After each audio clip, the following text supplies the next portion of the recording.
Anong pangalan mo, kapatid? Erwin Muli at alias Kamal. Ikaw ang sekretary ng Front Committee Kara sa Bagadian Peninsula. At Juan Oshi at Bakit mo na isipang sumuko o bumalik sa pamahalaan? nasipan ko yun dahil nais ko nang magbago at sinasama ko yung samahan ko at may tunggalian kami magawa sa sa akin karanasan sa may connection ako sa isang military dahil sa mga angkol ko sinaspitsya ko ngayon dahil na isang definition. Bale, ilan ang kasamahan mong babalik sa pamahalaan ngayon? Ilang kayo lahat? 13 kami. 13 kayo. Opo. Bukod sa pinagsususpetsahan kayo na tumutulong sa pamahalaan, ano pang ibang dahilan? Nais nyo bang magkaroon ng amnestiya mula sa pamahalang Arroyo? Oo. Nais namin matulungan kami sa gobyerno at saka yung livelihood na promise ng gobyerno at saka yung vote barrel na yung livelihood na tungkol sa balik-baril program. Sa balik-baril. Naiintindihan nyo yung programa ng balik-baril at yung amnestiya? Ano pang marami ba kayong nararanasan na kahirapan sa taas sa inyong pakikibaka sa pamahalaan? Oo. Ganyan din ang buhay namin sa pakikibaka.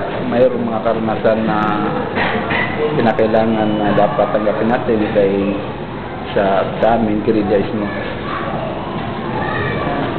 Kapatid, meron ka bang nalalaman tungkol dito sa mga pagpatay ng mga militante? Kagagawan ba ito ng mga NPA din, o Communist Purge, o may ibang grupong may kinalaman sa mga extrajudicial killings na nagaganap sa lugar ng pinag-ooperate mo?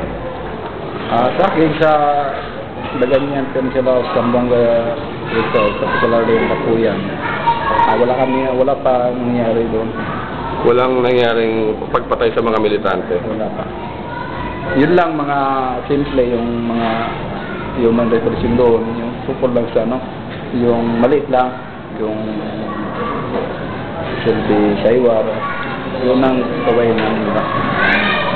Bakit mo naisipang bumaba? Sino bang nakipag-usap sa inyo? Dahil ko nito, simula ito, may contact ako sa mga military dahil sa mga uncle ko at saka yung mga pinsan ko at si Lieutenant Colonel Manasison ng Tabak sa Capital Ivy. May offer siya sa akin na sana matulungan tayo. Okay. Meron ka pa bang gustong sabihin? Ang sabihin ko lang, nais namin. Sa mga dating kasamahan mo?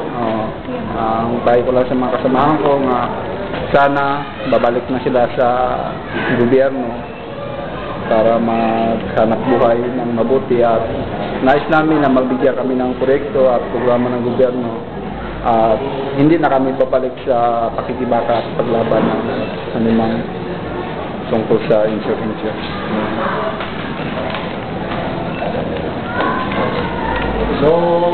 Maraming salamat, kapatid.